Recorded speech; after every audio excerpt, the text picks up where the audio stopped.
Hello and welcome. I'm Jennifer Shlomovich, and I help busy women simplify plant based living so they can improve their health, save time, and feel supported, even if their family isn't on board. Here on the Confident Vegan channel, you'll find insightful interviews with inspiring vegans, practical tips for plant based living, and empowering conversations about what it really means to live in alignment with your values. I am also the co host of that vegan morning show with Kimberly Winters of the Did You Bring the Hummus podcast. You can start your day the vegan way and watch us live every Monday morning at 7 a.m. Eastern on YouTube at That Vegan Morning Show. Today, my special guest is Prit Patel, who is also a returning guest. Prit is a natural storyteller with a deep passion for real human connection. He believes that stories have the power to uplift, inspire, and shape the world we live in. Over the past 18 years, his journey has taken some bold and unexpected turns, from working as a weapons engineer by day and performing stand-up comedy by night, to becoming an agile coach, life coach, and ultimately a destination wedding celebrant and MC. As Prit puts it, he made the leap from the war industry to the love industry.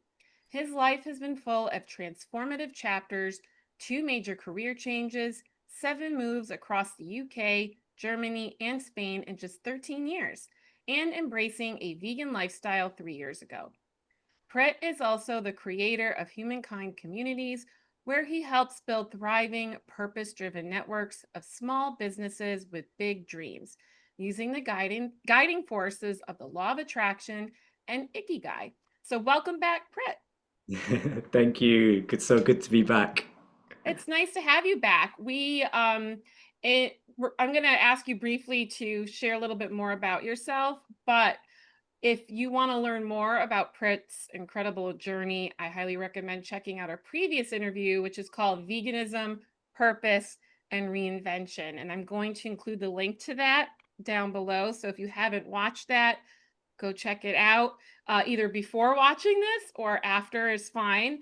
But yeah, Prit, can you just share a little bit of more about yourself and your journey before we dive more deeply into humankind communities? And we're also going to talk about Ikigai and the law of attraction, because those were things that we touched on in our previous interview.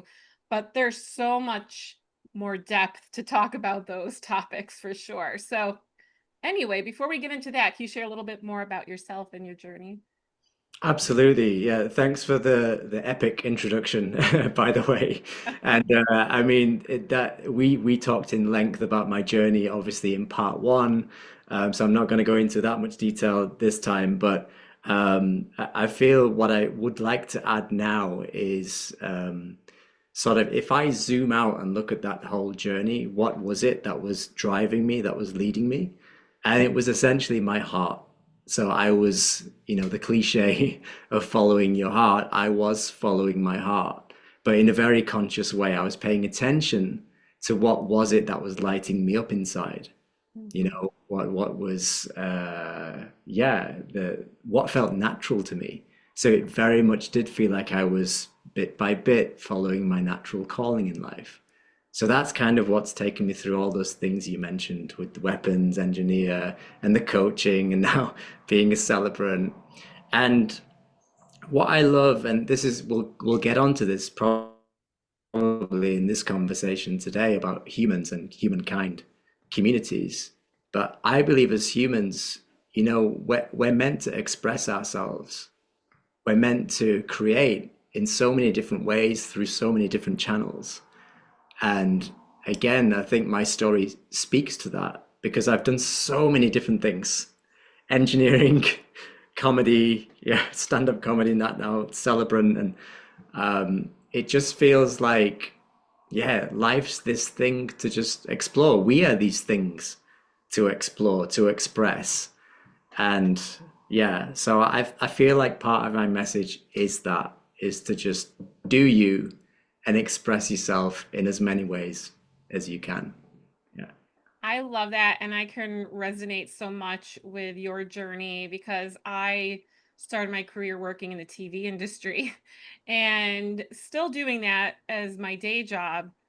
But in the meantime, also pursuing coaching and following my heart and not knowing where this is going sometimes, where it's taking me, right? But just learning to follow these passions and trust that.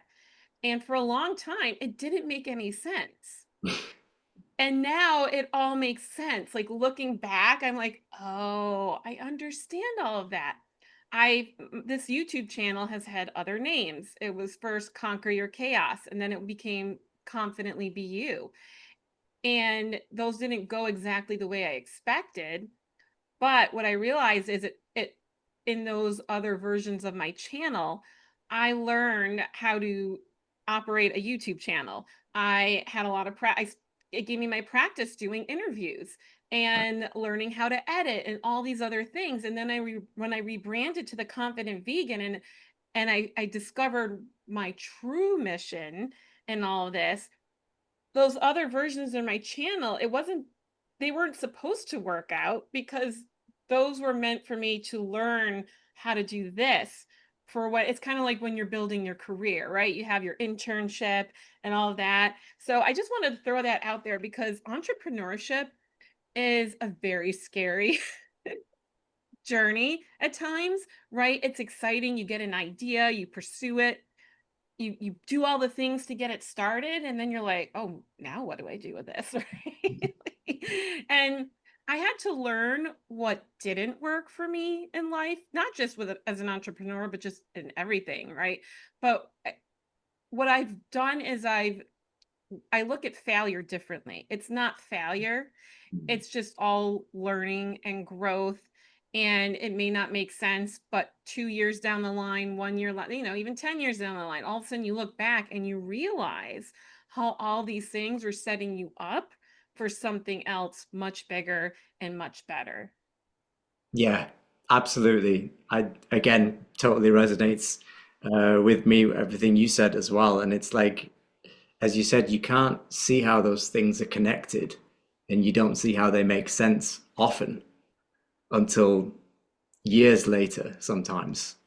So, yeah, but isn't it cool to know that it is all connected and that it does all make sense?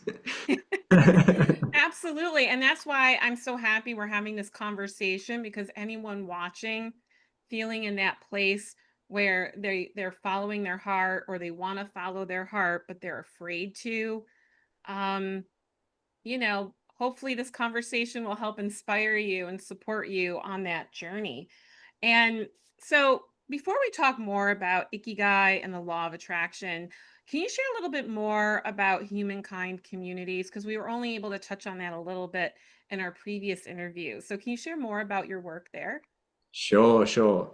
Yeah, it was kind of like a little teaser, I think, at the end last time. So Humankind Communities is my brand new venture, my new baby, and I'm essentially helping to grow heart-centered, passion-driven communities of people.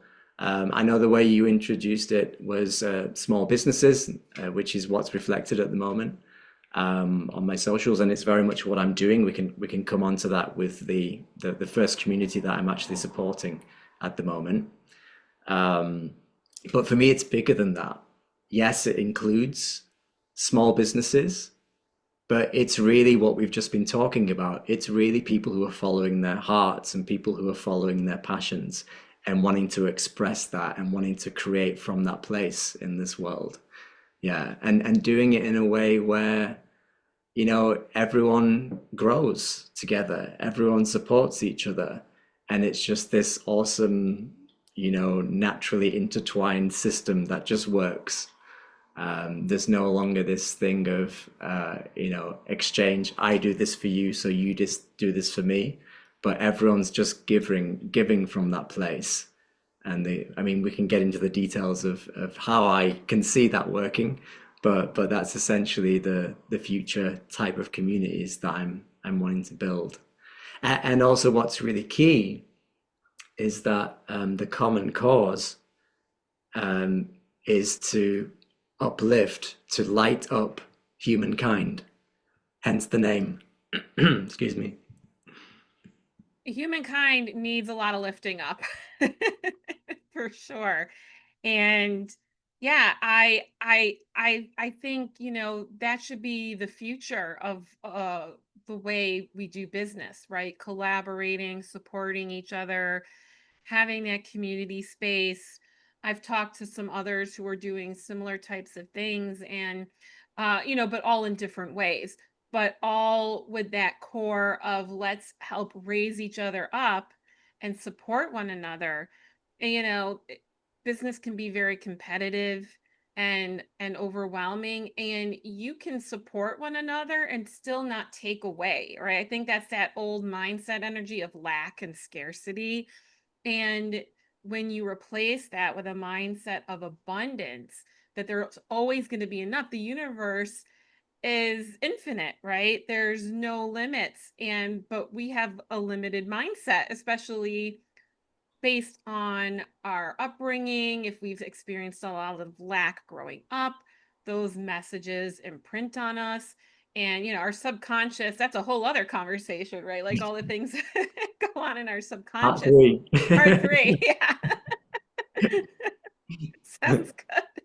Um, but yeah, so by creating that space, it sounds like, it's going to help energize people to contribute a lot of good. And when you lead from the heart, people feel that. When you work with a business where you feel like people are just after your money, you feel that energy Yeah, versus when you're actually being cared for. yeah, You can feel that on a subconscious level. yes. We can feel energy sometimes without even realizing it. It can either attract us or repel us. So yeah, can you share a little bit more about how you do that? Yes. So, as you know by now, there are two things that are really close to my heart personally. One of them is law of attraction, and the other one, which we'll also get into, is Ikigai, this concept that comes from Japan. I think we talked about it a little bit in. Yeah, we did touch on it briefly, but it's also like a topic that can, Yeah. we needed more depth on it for sure. Yeah, So yeah. Well, let's do that today. yeah. So if I start with Ikigai, because I think most people can get this concept, even if you're not like one of these law of attraction people, you don't really quite get it. It's not for everyone, but Ikigai, I think everyone can get. It's this concept that comes from Japan, and it's basically the heart of it is what is your reason for getting out of bed in the morning? What's your reason for existing on this planet? And it can be big and grand, world-changing missions. Yes, Mm. it can be that, but it doesn't have to be that. It can be as simple as taking your dog for a walk or gardening, or it's just something that really lights you up and feels like you just naturally being you without trying. So I really love that concept because I believe in society around the world, I think it's fair to say, is so many of us are trying so hard, just really hard at life to make it work and to make something of ourselves when really all that's needed is to let go and to just being ourselves is one of the most profoundly simple things, but one of the hardest things in the world, ironically. So, and that for me, that's what this work is all about. It's about being our true selves, getting to that deeper self and expressing that in the world. Um, yeah, so the way that Ikigai works, it's usually seen as a Venn diagram of four overlapping circles. So one of them is doing what you love. The other one is doing what you're good at. And then the other one is what the world needs. And then the last one is what you can be paid for. That's arguably the more westernized version of Ikigai, but I don't want to get too nerdy and bookwormy on you. But that's essentially how it works. And where all those circles meet is the sweet spot. Mm. You're doing what you absolutely love, what you're good at. The world is telling you it needs it, and you're getting paid for it. You're thriving. And so these communities, these humankind communities that I'm envisioning and that I'm already working to, create, we operate from that place of it's essentially win-win. If you think about Ikigai in another way, it really is win-win because everyone's doing what they love, and at the same time, people are gaining, people are benefiting from what you love. Um, like to give you an example, one of the communities I'm supporting at the moment, they're called ConnectWed, and it's the world's first social media platform for weddings. Obviously, I'm a wedding celebrant, so that's how I became part of this community. And I'm supporting to as the sort of community builder there. And one of the initiatives I brought was to interview people. So to really, like we're doing now, to really get to know people in the community, to forge those deeper connections. And I do that because I love it. Uh, I think I'm pretty good at it as well. So coming back to the Ikigai circles, that's that's 2 out of 4. The world that needs it is that community, is the community itself. There's a need for the people in that community to be more seen, to be more heard and visible, to form those deeper connections. And I'm working on the getting paid for it part. um, but actually, the way I see Ikigai is, as I said, it's been westernized over the years. It's beyond just getting paid. It's about what do you gain? What does the world gain from it? So yeah, that's the Ikigai part. And then the law of attraction part. Again, we'll probably get a bit more into law of attraction in this conversation because that's been a huge, huge influence on my life personally. But it's coming from myself as the individual to the entire community, getting the community to focus more and more on what it wants to attract, what it wants to create more of in this world. So again, if I look at the ConnectWed, this wedding platform, there's a lot of shady practices out there in the wedding industry. There's a lot of things people are doing that are not very good. So it's about acknowledging those things, but at the same time asking ourselves, well, what do we want to do? How do we want to behave differently? How do we want to shape the industry for the better? And focusing on those things, because what you focus on, you attract. What you focus on grows and expands in the world. Yeah. Thank you for explaining, and I love how you explained all this in a very simple way. And you know, I want to circle back to what you were saying about being ourselves, right? Like it can feel wrong to be yourself. Like that's was my experience for a long time. And then as I had been doing like my channel prior to the Confident Vegan was Confidently Be You because I'm a recovering people pleaser and it used to feel wrong doing the things that I wanted to do. Like and I'm different from the people around me, like the things I want to do. And what I'm realizing is a lot of us, right, in general, are just so concerned, about what other people are thinking that everybody would probably be doing something different if they just, tapped into who they truly were, right? And when you do that, you have authentic connection, right? When you're trying to force yourself to be who you're really not, then you're having friendships and relationships that really don't resonate with you, right? And then that's when people, there's that misalignment. And when we're not aligned with our true selves, that's where the discontent is, right? When we're unhappy at work, is it because the job sucks, which it could be part of that too, but is it also because you're doing work that's not in alignment with who you truly are? And sometimes we don't know who we are. Like I didn't really know, I knew who I wasn't anymore, But then I had to go on a journey of figuring out, well, who am I? Right. And I still don't know all of the answers, but I know a lot more of those answers.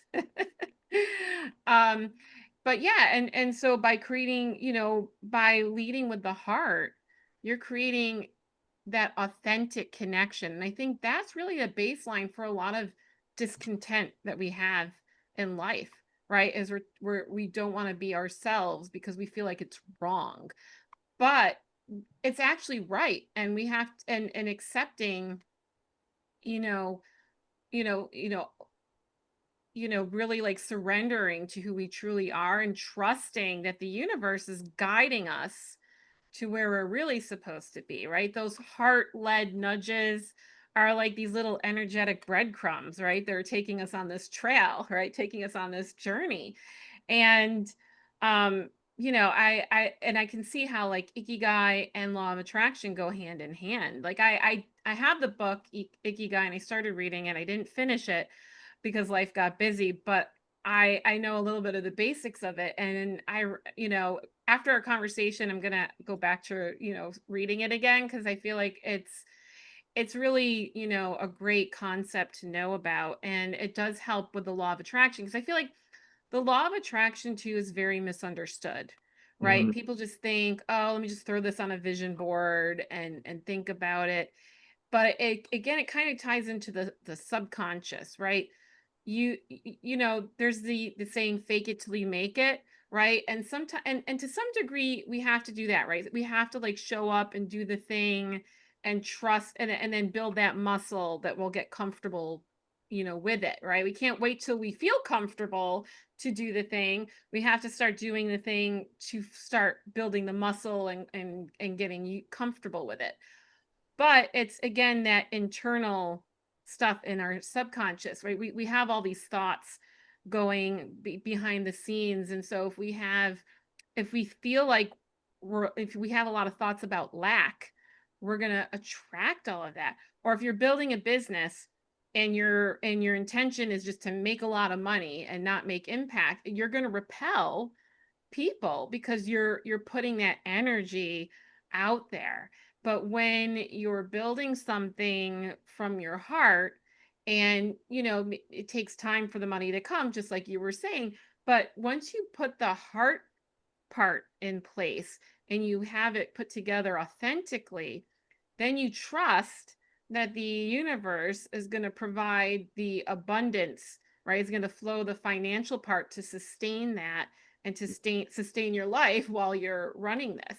But it's a process and it takes time and sometimes it can take a while to manifest the thing that you want to manifest, right? Sometimes again, like I was saying before, right? Something doesn't work out and you think law of attraction didn't work. Well, maybe the thing that didn't work out was a lesson you were supposed to have that Yeah. will then attract the thing that you wanted. Maybe you want this thing, but you're not energetically aligned with the thing that you want to create just yet. So you have to have this experience that might be unpleasant and didn't go the way you planned, but that thing is what's going to take you eventually to the law of attraction.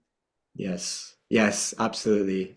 Yeah. And I mean, well, it's all law of attraction. Right, that's true, Not, right? it's like gravity. It's at work all the time. It's not something you switch on. So I think that's also you said about confusion. There's a lot of confusion around many things, but we're talking about law of attraction here.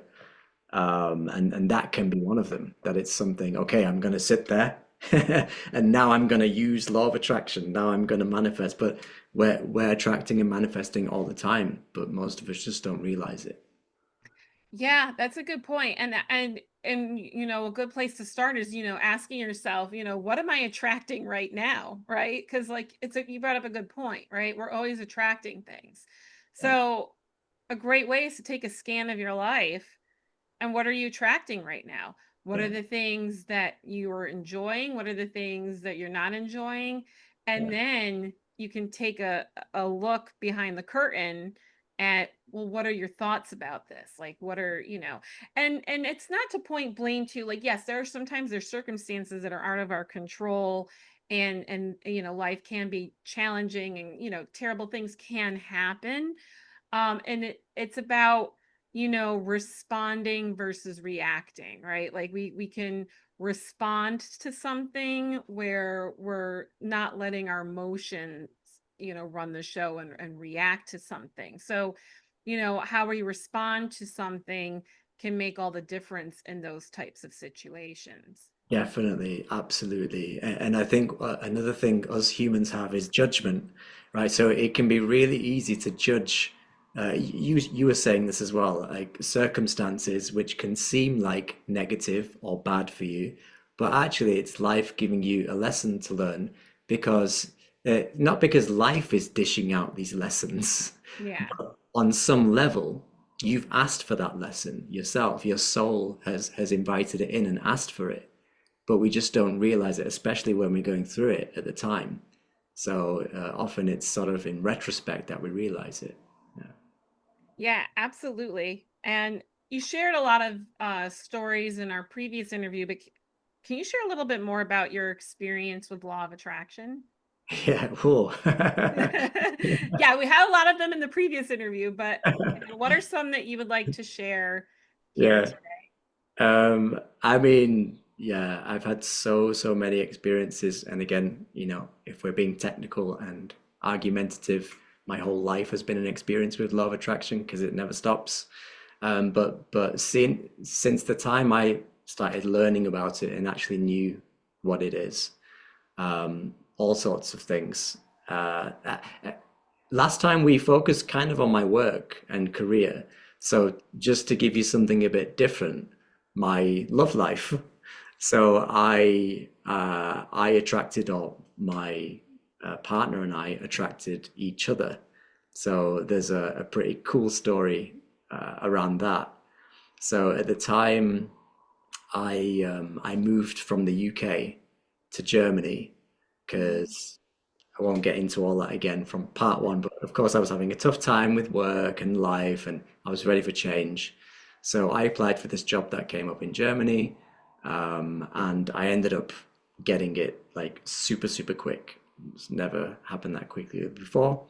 So within weeks, I've moved to Germany. And then within 2 weeks of arriving in Germany, I ended up meeting my partner. Uh, I was looking for a new apartment. She happened to have a room available. And the way she tells this story is that uh, the universe delivered her future husband to her doorstep. So I, Wow. which is basically, Literally. it is literally what happened. So I knocked on her door for this a viewing appointment for her apartment. And what was supposed to be 10 minutes turned up turned out to be an hour. We spontaneously shared like a dinner together. She was about to have food, and so we hit it off and we connected. And I'll cut a long story short. We ended up seeing each other after that. But the law of attraction stuff behind this. So she had written down on paper all the qualities of her like ideal guy months before, and Hmm. she asked the universe for her guy to turn up on New Year's Eve. Now, when I knocked on her apartment, it wasn't New Year's Eve, it was February. So I was late, right? I don't know what I was doing, but I didn't hear the call and I came late. But what I didn't tell you was that on New Year's Eve, when she had asked me to be there, I had an invitation to come to Berlin, which is where she was living and where her apartment was, to party with a friend of mine to bring in the new year. So I actually came from the UK to Berlin Wow. on New Year's Eve without knowing I was even going to get a job and move to Germany. I had no idea of that at that time. So So Wow. we could have, if things were aligned differently, we could have crossed paths on New Year's Eve, but we didn't, which is fine. I went back to the UK, obviously ended up getting the job, and then came back in February time. So that was like mind blowing for us. Wow, I got chills. That's such a great story. And see, that's the thing, right? She didn't realize that you were in the area on New Year's Eve, right? Yeah. And it's interesting. I have I can relate to your story in a different way with my husband.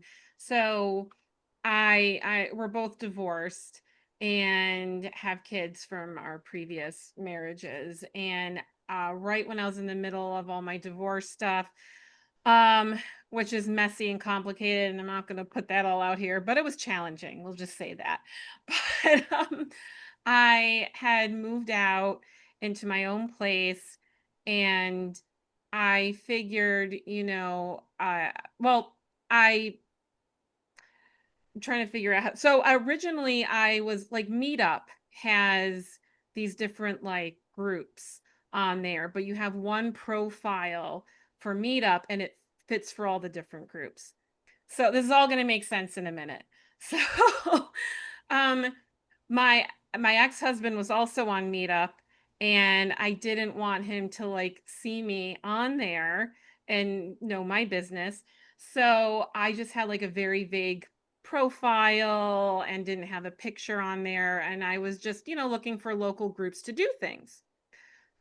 So I joined this Jewish singles in Brooklyn group, and this guy who has two kids around my son's age has a post on there. I write to him, he writes me back. I write to him again, and then I didn't hear back. And so I figured, you know what? Probably thought I was a weirdo not having like a real profile, right?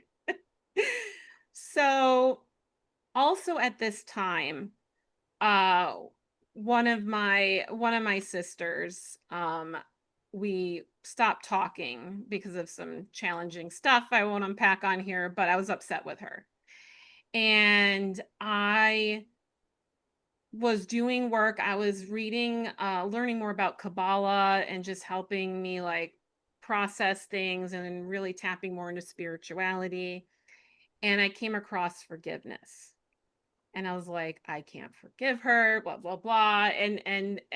But I knew I was getting such a strong nudge. And then I had a couple of dreams with my mom in it. My mom had passed away in 2007. And I knew that I had to forgive. And not necessarily, and forgiveness isn't necessarily mean that what this person did is okay, but it's you're not allowing the energy of what they did to cloud your energy because you're right, like it's forgiveness is for you, right? And I think that could be a whole part four video on forgiveness. But so finally i I did this like meditation in this Kabbalah book that I was reading, and I was being guided to ask her to forgive my sister. So I asked, well, how can I do this? Because I wasn't speaking to her for like 6 months. And I in the meditation, I got the guidance to get like a thinking of you card, just like a blank card, and write a note. So I did that.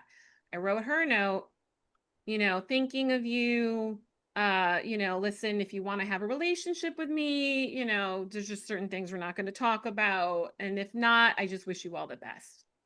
Mailed it. 4 days later, I joined JDate. It's like a jewishmatch.com, and put on a normal profile and picture. And who writes me the next day but the guy from a month before who didn't write me back? Okay. On Match.com. Right. This was, yeah. So on Meetup, right? The Sorry. person, Yeah. yeah, on Meetup. So, and he had the same like picture, and I knew it was him. And I'm like, hey, you never wrote me back. And I told him who I was. He's like, oh, I remember you.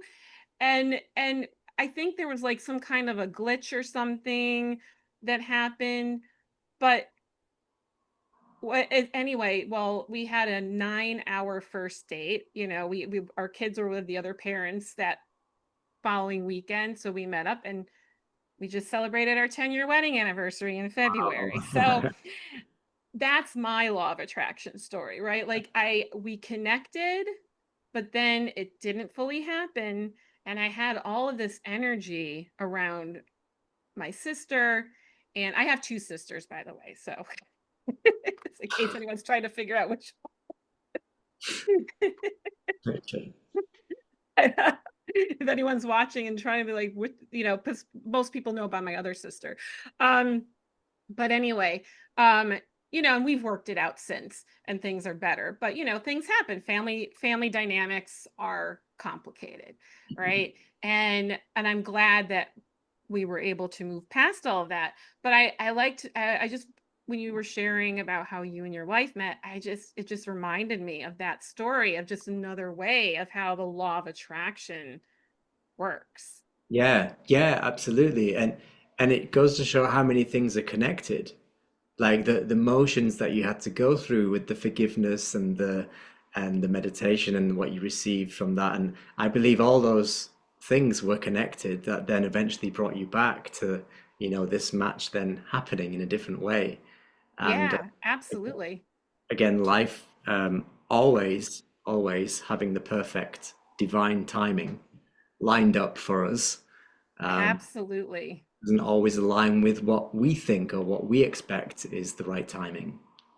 Yeah, absolutely. And that's where and because I've gone through these experiences, I've been trusting more of, you know, I think once you start realizing and anyone watching who, you know, look back, you know, at your life and look at the things you attracted and maybe how and if you and you'll probably see a pattern, right, of how something didn't work out and then it works out and you'll realize that all these things happen for a reason.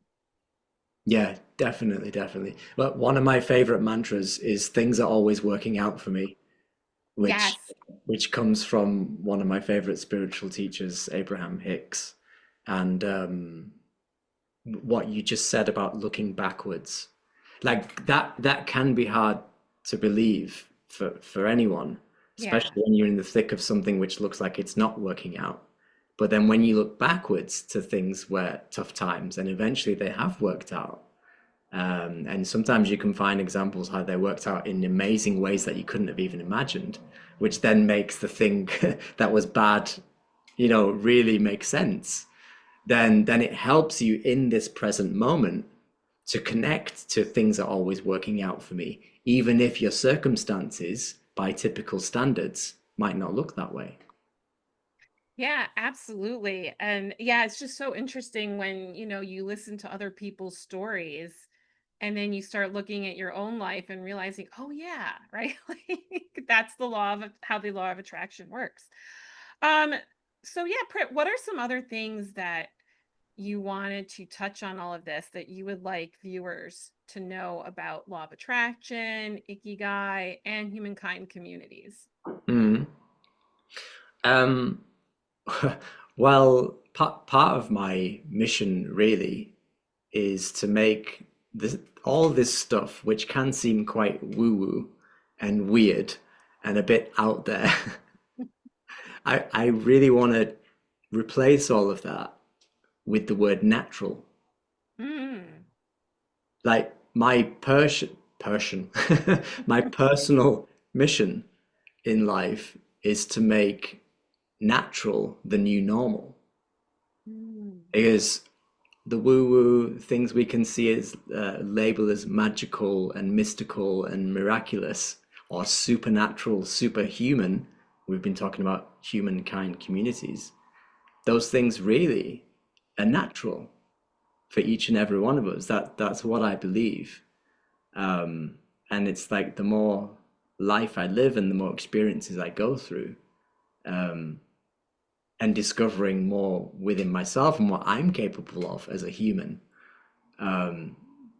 Yeah, it's just seeing how if these things can happen to me and through me, then it's the same for all of us because we're all human and we're all connected. Yeah. Yeah, 100%. You know, energy, you know, another analogy that I've heard, it's like tuning into a radio station, right? That like that's really what it is. Like that's that dial that we're switching And so, if you want rock music, you flip to that station, right? If you want jazz music, you're going to switch to that station, or a TV channel, Yeah. right? Like you want to watch, a comedy or something, you're going to switch to that.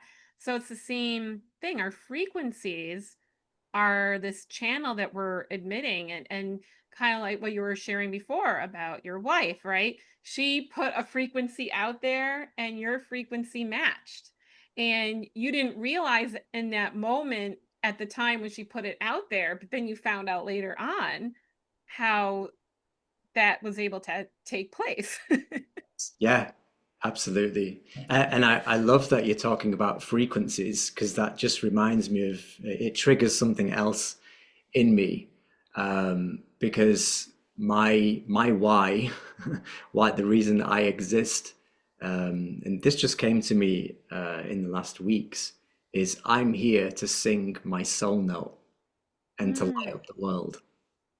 So what I mean by soul note, this was a phrase I got from another one of my, I got lots of spiritual teachers, but so this soul note, it is an analogy for what you just said.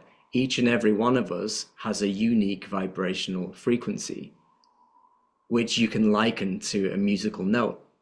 mm.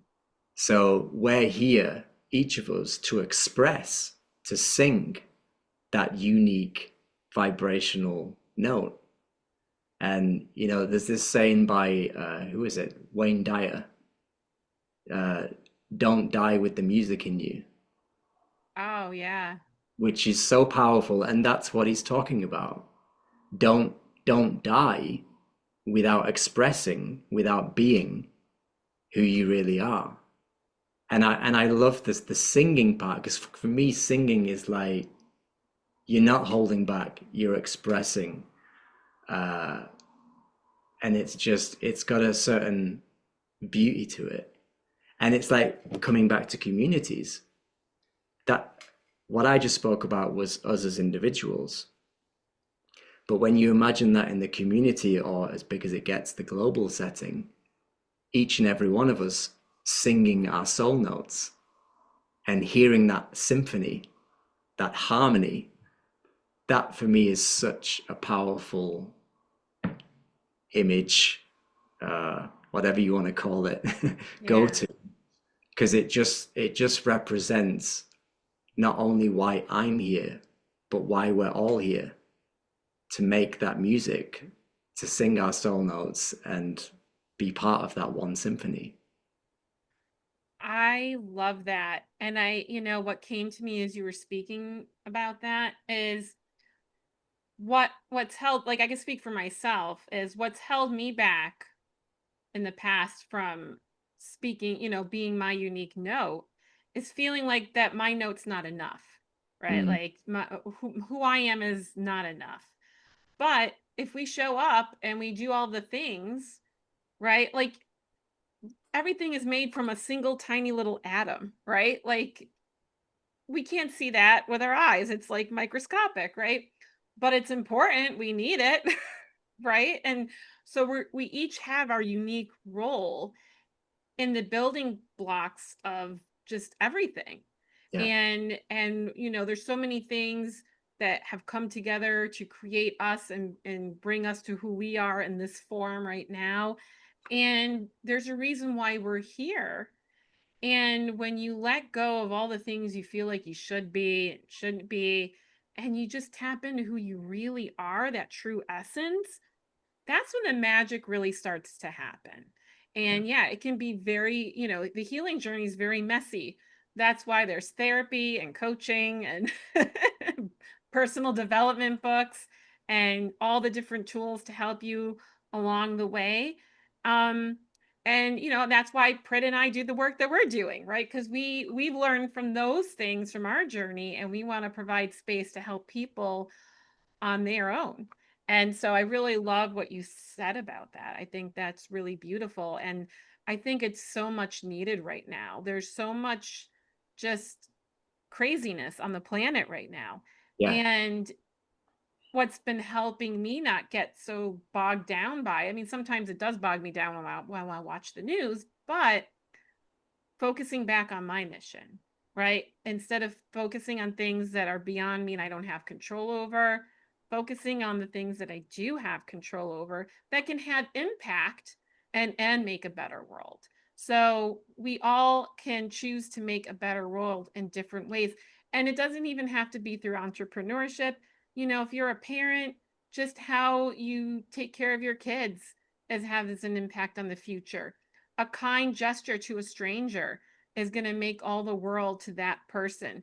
All the little, just saying hello to people with a smile, you know, when you're in a cash register and you're checking out with your groceries, just being kind to the cashier. You don't know, they could have having a rough day, and just you being nice in that moment could have made their day. It doesn't have to be something really big. Just showing up, being ourselves, being kind to other people. Everyone's dealing with stuff that we know nothing about, and just, being empathetic. Uh, you know, and again, it doesn't mean, kind of like going back to the forgiveness part, is it doesn't mean it necessarily, what someone did is okay, or anything, but finding a way of acceptance and working through that, because acceptance has and all of the parameters around that has a much different energy. Like, how can I work through this? How can I accept this? How can I heal through? What do I need to heal from this? Right.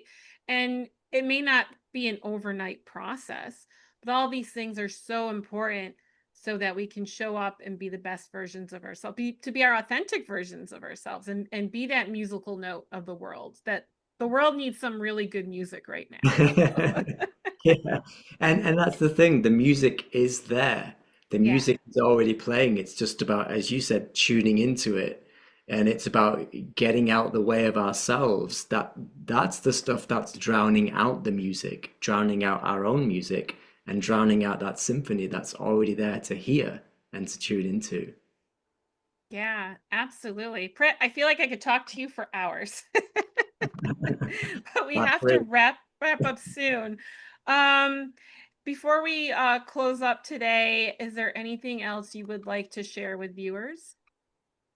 Maybe just picking up a little bit of what you said about the journey, like it doesn't happen overnight. I think that is such a key message Yeah, because yes, it doesn't happen overnight, and pretty much everyone can relate to that.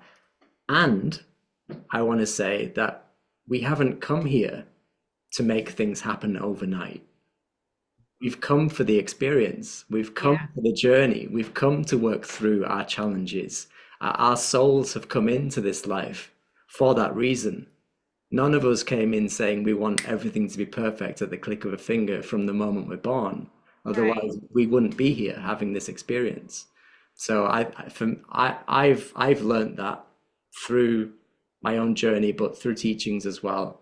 And that's just something that has stuck with me, and I often come back to, because we can be so hard on ourselves, can't we? To just think we've got to get it all right, we've got to be perfect, we've got to reach that top of the mountain, whatever that is.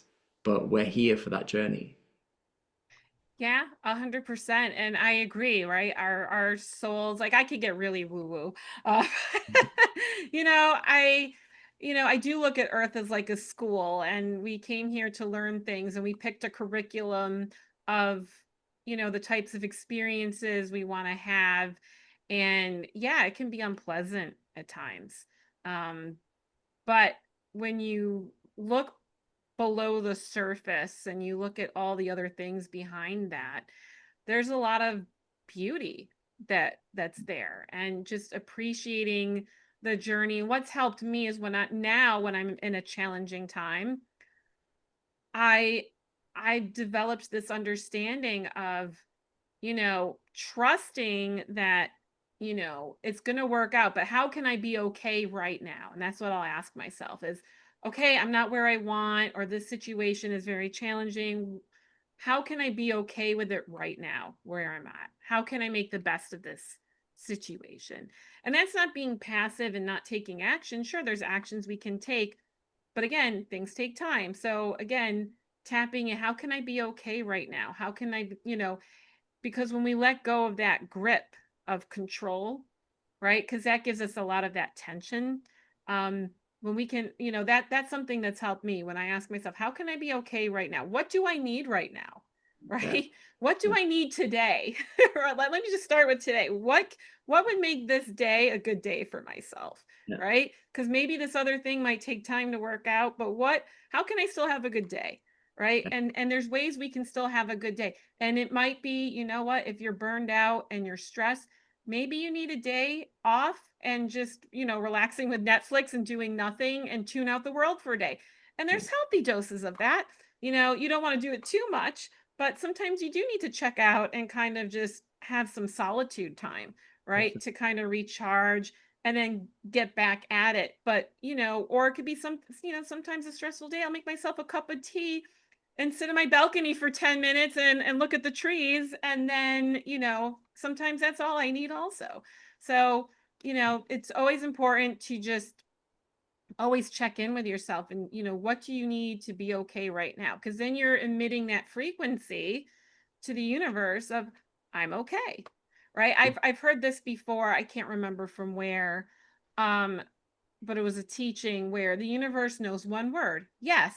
So whatever you're thinking, you're going to get a yes. So if you feel like you're not good enough for something, you're going to keep having those experiences that are going to reflect that back to you until you've healed that and learned a lesson, and now you're able to move past that, and then you're going to reflect other experiences. Yeah. So it's so important to just check in with yourself and just remember, like, what is the universe saying yes to right now in your life, right? And how do you want to change that, and what can you do to change that? Yes, yes, yes. But I'm saying yes to you. I love what you're talking about because it's also really central to my work with humankind communities. I mean, it's in the name, kind, Yeah. kindness. Like what you're talking about, the examples you were giving is about being kind, being kinder to yourself. And it seems like such a small, like insignificant thing. But actually, with law of attraction, when you do that on a regular basis, momentum builds. You attract more of Yeah. that. So you become kinder to yourself, the world and people around you start to become kinder to you because you're attracting that because of your own self-kindness. And before you know it, right, you're living in a kind world, not a cruel world. Yeah. 100%.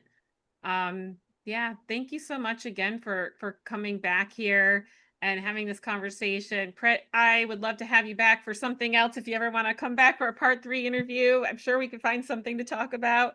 Always great talking with you. Before we wrap up, what's the best way for people to connect with you? So I have a website, pritandpatel.com. That's my hub to all the things that we touched on with the celebrant and the humankind communities. So if you come along to that website, um, yeah, you've got all my contacts there. Great. And I'll also include the link to that in the notes below this video. I'll also include our previous interview as well. That was a great conversation. Highly recommend checking that out if you haven't watched it already. And yeah, Prit, thanks again for hanging out with me again, having this conversation with me. It's always inspiring talking to you. And thank you all for watching. I'll see you soon. Bye for now. Bye bye.